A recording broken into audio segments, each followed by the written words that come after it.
A $20,000 mistake. As a landlord, you don't think about providing an appliance and that it could be a $20,000 mistake, but you'd be wrong. Hello landlords and real estate investors, Bryant Hull here with True Door Property Management. Once upon a time in Orange County, California, there was a landlord that rented out a house to a family with a year-old refrigerator. The fridge worked fine for 8 months and then it stopped cooling while the tenant was on a 2-week vacation. When the tenant came home, all of the food had gone bad. The tenant was upset and says that the owner needs to pay for all of his lost food, which they say was $500. The landlord tells the tenant, no, that is not my responsibility. I put it in the lease that I would not maintain or fix the fridge if it breaks. The tenant claims that he was never told this and keeps sending angry messages to the landlord. Eventually, the tenant reluctantly pays for the fridge to be fixed and withholds $400 from the rent to cover the repair. The landlord, unhappy, sends some angry messages back demanding the money. The owner decides to post a notice to pay or quit. The tenant sends the landlord even more aggressive messages and does not pay. The landlord decides to start the eviction and feels justified, but this will cost about $1,500 in legal fees. Once the tenant is served the eviction papers, they decide to stop paying their $4,000 rent, and 60 days later, the landlord finally gets his property back with additional damage from an angry tenant. The cost to get the property rent ready is about $7,000. 30 days later, the new tenant moves in. What could have been a $500 to a $900 dispute ballooned to a $20,000 fiasco in lost rent and damages. Now, was the landlord right? Yes. But was the landlord smart? No. Sometimes being right comes with a hefty cost. Now, my fellow landlords, how do you avoid this? We manage just under 1,000 rentals, and appliances can be a big point of contention and lead to many awkward conversations with your tenants. So what appliances should the landlord provide?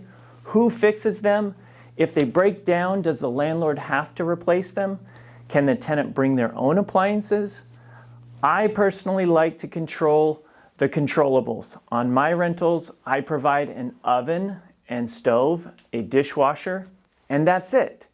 I will not provide a fridge, washer and dryer, or microwave.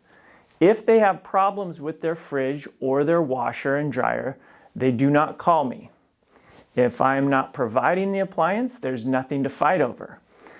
Now, if you are providing appliances, I do not recommend having the tenant be responsible for maintaining or repairing the appliances.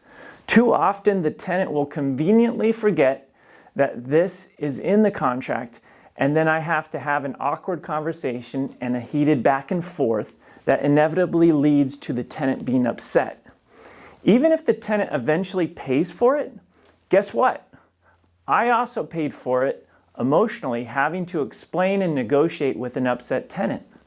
I recommend that if you provide an appliance, that you maintain it and repair it. This is a practice that is accepted in our marketplace, that the landlord pays for it.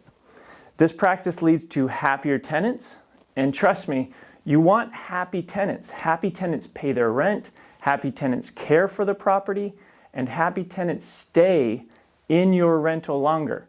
And that's what we want at the end of the day. We want tenants that stay for a long time. So if you don't want to pay for it, do not provide it. Again, if you don't want to pay for it, do not provide it. Now, before you go, there are some exceptions to this rule. If the rental requires a stackable washer and dryer, then I would provide it and maintain it.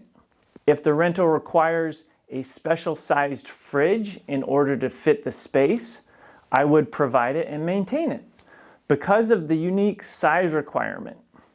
And lastly, if your rental is in an area that is lower income, then you may need to provide a fridge and a washer and a dryer. This may be necessary to help fill your vacancy in a marketplace where most tenants do not own these appliances. or they don't have the means to purchase these appliances. A good way to determine what you should do is look at competing rentals in your area. If 70% or more of the advertised rentals have appliances, then you will probably need to provide them. If this video was helpful, please like and subscribe. I'm Bryant Hull from True Door Property Management, getting you 5-star results backed by our guarantees, making you more money with less drama.